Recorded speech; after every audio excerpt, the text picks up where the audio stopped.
Hello, welcome back to another video in Build a Boat for Treasure. This is my wheel from the previous video, and you can check that out. I did a full tutorial on this thing.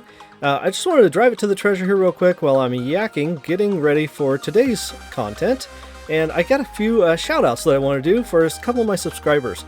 I've had a subscriber, Rip Drawson. He has commented on quite a few of my videos for quite a while. And in my last one, he says something to the effect of, unrelated, but the mic quality is crisp.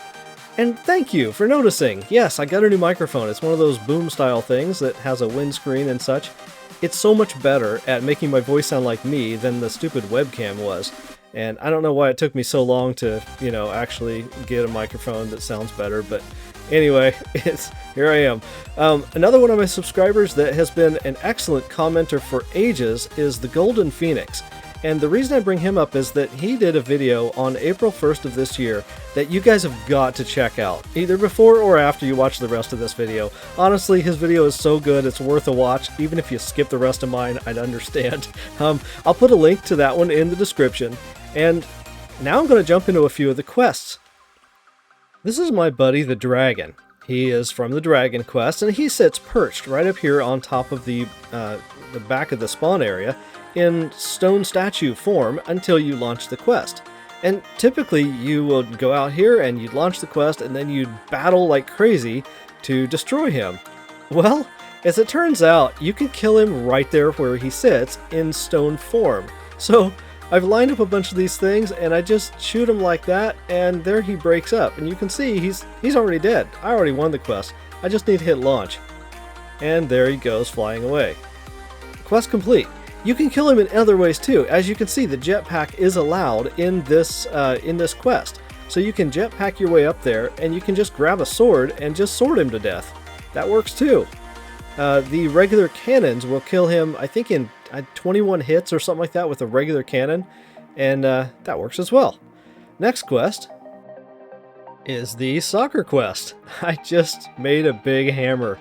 This thing's got some hinges right here and just a gigantic weight. This thing is almost 40,000 titanium, so it's pretty darn heavy.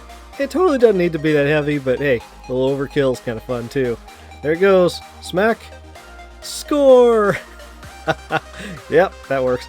Alright, next up is the target quest. As you can see, I've targeted the target with a slingshot, and it's a pretty simple design. It just has a few hinges and the springs are set to, what are they, 30,000 or something? Yeah, 30,000 stiffness, and that seems to work alright.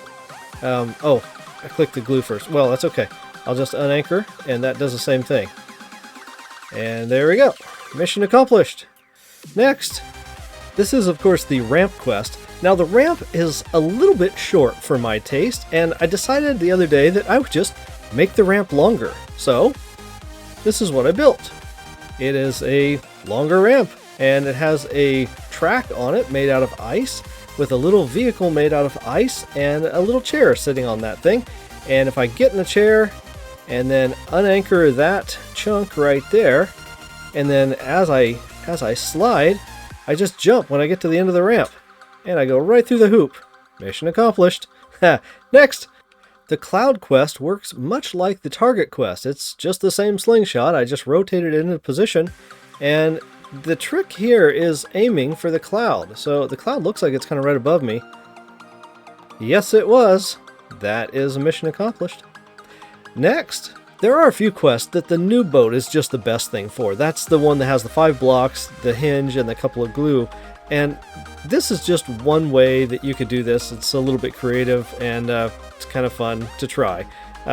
This is 49 balloons right here, and since this is a block limit of 100, I've got a chair, which is 1, and then 49 balloons, which brings me to 50. I'm going to clone this balloon, and that's going to bring it to a block count of 99, which is right next to the edge of where you can be. But before I clone this thing, I'm going to click on it to turn it on. So I've got it positioned 50 away from the center of my chair. So I've set all this up ahead of time, and I'm going to just click it, select it, clone it, and then I'm good. I can turn that one off if I want to. I can come over here and jump in this chair. That is easier said than done. I need to turn off collision. get in the chair. All right, now I can turn collision back on and then select this whole thing and unanchor it, and I have a big ball that I can roll. So you can roll towards the treasure. The cool thing about using balloons like this is that no matter what size your balloon is to begin with, it'll stay that same physical size until all the balloon blocks inside are eaten up. So even if you shrink this balloon block down by running into stuff, it'll stay the same size and protect your chair until the very last second, which is kind of neat. It's kind of unique in the Build-A-Boat stuff. And the whole cloning it while it's inflated, that is not a new thing. Cloning does some pretty cool stuff to a lot of different blocks. I'll cover that partly in my next video. But anyway, thank you for watching. Hope you have a great day. Please like the video and subscribe to my channel if you haven't done so already. Don't forget to go to the description and watch the Golden Phoenix video on his channel. Thank you guys. Bye-bye.